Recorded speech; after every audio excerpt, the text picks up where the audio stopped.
The story begins with the tale of Tifiti, the goddess of nature, who possessed a powerful heart capable of bringing life and creating paradise for all living things. Tifiti shared her power with the world and transformed into her island form. However, over time, some began to grow sick with the desire to take Tifiti's heart. One day, Maui, a demigod of wind and sea who had the ability to shapeshift using his magical fishhook, embarked on a mission to infiltrate Tifiti's slumbering body. He managed to steal her heart, but with her heart missing, Tifiti's island began to deteriorate, unleashing a terrible darkness upon the land. Maui fled for his life on his boat, but was confronted by Tika, a fearsome demon of lava and fire. Maui launched an attack, but the demon's power was too strong for him, resulting in Maui losing both his hook and Tifiti's heart, which sank into the sea.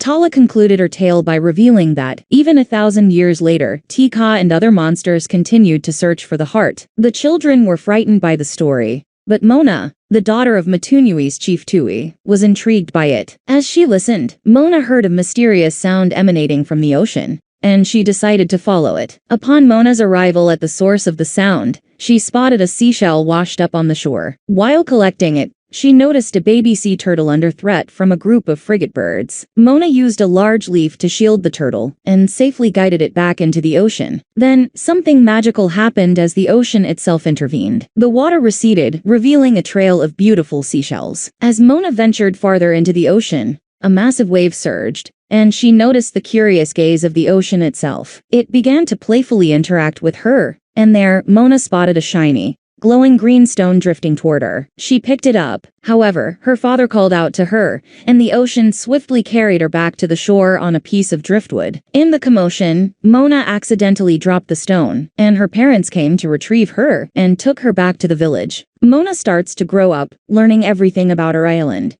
Yet she finds herself irresistibly drawn to the ocean. However, Mona's parents attempt to keep her away from the ocean to prepare her for her role as the island's chief. On the contrary, her grandmother, Tala, encourages Mona to follow her heart and teaches her about her spiritual side. 16 years later, we see Mona as a young woman. She is shown helping out around the village with chiefly duties. One day, a woman shows her coconut harvest has yielded blackened, rotten fruit. Mona tells them to choose a new location to plant a grove, but then a group of fishermen shows her that their haul of fish has brought in nothing. Mona suggests fishing beyond the reef, but the notion angers her father, who claims their law never allows them to go beyond the reef because it's too dangerous. He storms off. Her mother goes to Mona and tells her the story of her father. He wanted to go beyond the reef when he was younger, but one day, with his friend, he took a boat to go there and was wrecked in a storm. His friend drowned. Tui doesn't want the same thing to happen to Mona. Despite her father's concerns, Mona ventured into the ocean with a small canoe. At first, all seemed well as she paddled smoothly, but a massive wave proved too formidable, capsizing her canoe. Mona became ensnared, with her foot tangled in coral. But she managed to free herself using a rock, and ultimately survived the ordeal. Reaching the surface to her surprise, her grandmother, Tala, appears. Mona pleads with her not to tell her father about the incident, and Tala agrees. Instead, she takes her to an old and hidden place. She opens a cloth door that leads to a small passageway. Tala tells her to follow the tunnel and bang the drum. Mona follows Tala's instructions and finds a very big room with enormous canoes and boats hidden in the cavern. She bangs the drum on the largest ship and sees a vision of her ancestors appear on a sail of the ship. Mona learns that her people were once voyagers. As Mona set out, she asked Tala why their people had stopped voyaging. Tala explained that when Maui stole the heart of Tifiti and unleashed darkness, sailing became too dangerous, and the boats stopped returning. In order to protect their people, their ancestors hid their boats and decided to remain on Matanui. Tala then showed Mona a portion of the island that had turned black and was being drained. She explained that without the return of Tifiti's heart, soon the island would be dead. She gave Mona the green stone, and revealed that she had been there the day the ocean gave it to her, telling her that the ocean had chosen Mona to be the one to restore the heart. The ocean then rose up and playfully splashed Mona, who was surprised to realize that the memory wasn't just a dream. Subsequently, Tala pointed out a constellation for Mona to follow, leading her to Maui, urging her to journey there to encounter him. Mona rushed over to her father, who was in the midst of addressing the council. She interrupted his speech, passionately recounting the discovery of the cave and the colossal boats, emphasizing that their ancestors were indeed skilled voyagers. With unwavering determination, she shared every detail about the heart and the dire situation facing their island. Her father hastily made his way to the boats, firm in his resolve to burn them. Moana desperately attempted to convey the importance of the Te Fiti heart, but he dismissed it as a mere myth, citing the long-standing agreement. Just then, one of the men called out, reporting that the chief's mother was gravely ill. Tui and Moana hurried to their hut, where they found Tala lying in bed. With a solemn tone, Tala instructed Moana to take the heart and seek out Maui, urging her to undertake the task of restoring the heart on her own. Moana went to the cavern. There, she took a small boat. As she set sail upon the water and looked back at her home, she saw her grandmother's spirit vanish. Moana began her journey, but she struggled to sail properly. Along the way, she stumbled upon one of the roosters inside the storage room. Day after day, she persisted in sailing toward the Hook constellation. However, one fateful night, while Moana was napping, her canoe accidentally capsized just before a storm struck. Moana was washed up on a rocky island. Upon awakening, she noticed hook-shaped marks dotting the island, and realized that the ocean had delivered her to Maui. Soon, she heard a sound and hid behind her boat. Maui rushed to the boat, lifted it excitedly, to sailed away from the island. Moana approached him and introduced herself, but Maui interrupted her by recounting his story, and ultimately tricked her, trapping her in the cave where he lived. He then sailed away with Moana's boat. Despite the odds, Moana managed to escape the cave and jumped into the ocean as Maui sailed away. With assistance from the ocean, which promptly deposited her back onto her boat, she demanded that Maui help her restore the heart. Maui, upon seeing the heart, attempts to throw it away, but the ocean throws it back at him. Frustrated, he tries to swim away, but the ocean places him back on the boat. With the fear of the heart, he tells that the stone is not a heart, but rather a curse that cost him his hook, and that malevolent forces are always trying to find it. However, the conversation is interrupted by a massive ship moving toward them. Amidst the mist, they discern diminutive coconut-like beings on a colossal vessel. Maui tells her they are pirates called Kakamora, and they've come for the heart of Te Fiti. Moana implores the ocean for assistance, but Maui urges her to sail swiftly. However, shocked to find out that Moana can't sail, he is prompted to employ every maneuver to outmaneuver the pirates. The Kakamora assail them with their lassoed spears and successfully board their craft, overwhelming Maui. They knock Moana, causing the heart to fall. A chicken, mistaking the heart for food, promptly swallows it down. The Kakamora capture the chicken and make off with it. Moana suggests a mission to retrieve the heart, but Maui attempts to flee,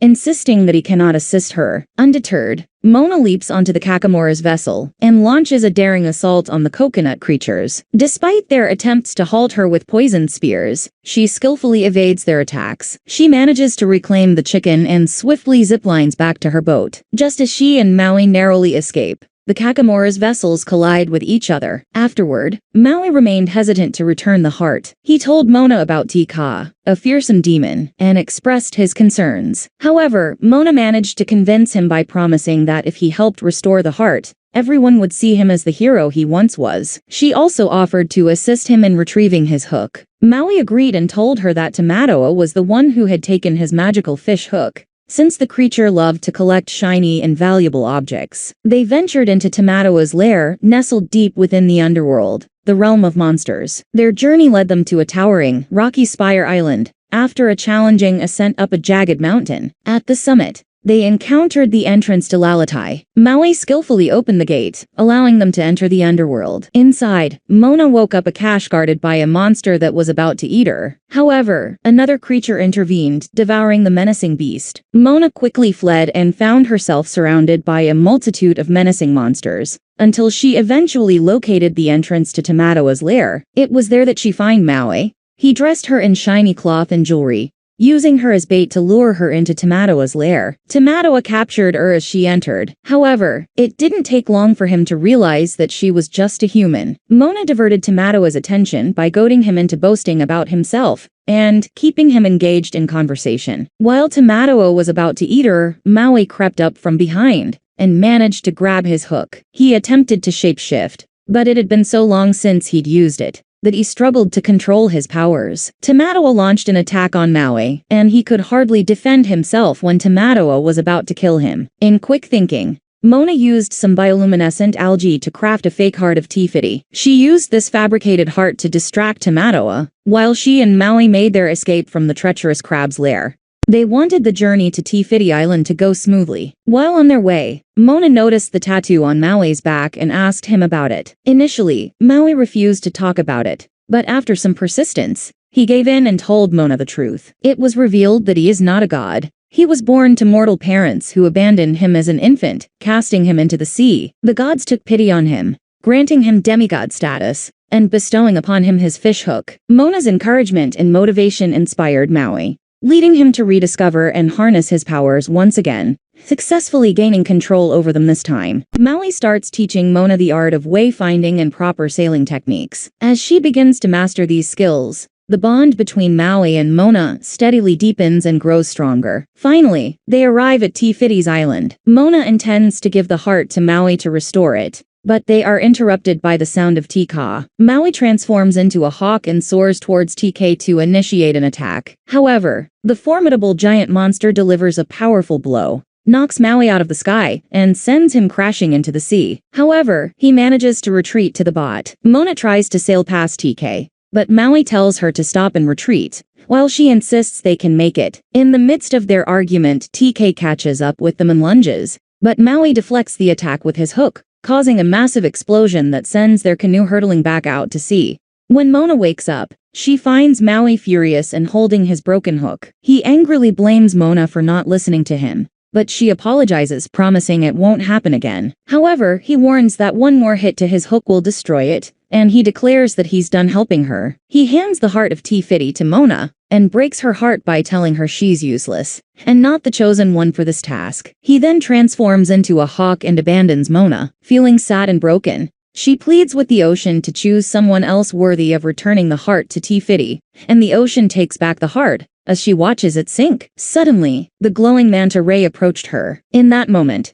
the fish underwent a transformation, and her grandmother's spirit materialized. Mona rushed forward and embraced her. Her grandmother assured her that she would always be with her. Tala showed Mona her ancestors' strength, and encouraged Mona to stay resilient and complete her mission. With her newfound confidence, Mona dove into the sea and successfully retrieved the heart. Upon resurfacing, her ancestors and grandmother had vanished. She readied her boat and set sail once more, heading back towards Te Fiti Island. As she arrived, Tika confronted her. However, with her bravery and resourcefulness, she used the water to her advantage, managing to outwit Tika and swiftly navigate past the treacherous rocks. But Tika summoned a colossal shark wave that threatened to overturn her boat, just as end her life. Maui unexpectedly appeared to defend Mona. While Tika was preoccupied with Maui, Mona endeavored to reach Te Fiti. However, just as Tika was about to unleash a devastating lava attack, Maui intervened. With a powerful swing of his hook, he struck Tika, causing a massive explosion, and his hook completely destroyed Mona. Upon reaching the island, she was shocked to discover that the entire island of Te Fiti had vanished. As she turned back, her attention was drawn to a spiral symbol on Tika's chest, leading her to a profound realization. Holding the heart high above her, Mona captures Tika's attention just in time to prevent it from striking Maui. She beseeches the ocean to create a clear path, and as Tika approaches her, they stand face to face. Mona reassures Tika, explaining that this fiery persona is not its true essence. As she moves the heart closer, Tika's raging fires gradually diminish. Mona then places the heart back within the spiral on Tika's chest. In a magical display, the molten rock falls away, revealing Te Fiti, the goddess of nature. She emerges, filling the surroundings with vibrant life and lush greenery once more. Te Fiti gently cradles Mona and Maui in her colossal hand. Maui, apologetic for his earlier stealing of Te Fiti's heart, is rewarded with a new fish hook, and the goddess gifts Mona a new canoe for her future journeys. Finally, the goddess is able to rest, returning to her island form. Mona wants Maui to return with her because her people need a skilled wayfinder. However, Maui declines, stating that Mona is already a master wayfinder. Mona sails back to her home, where the flowers and fruit are flourishing once more since the darkness has lifted. Upon her return, all the people, including her parents, are filled with hope. The Matanui people take their fleet of boats out to the cave and begin voyaging once more, and Mona becomes a legend for her bravery.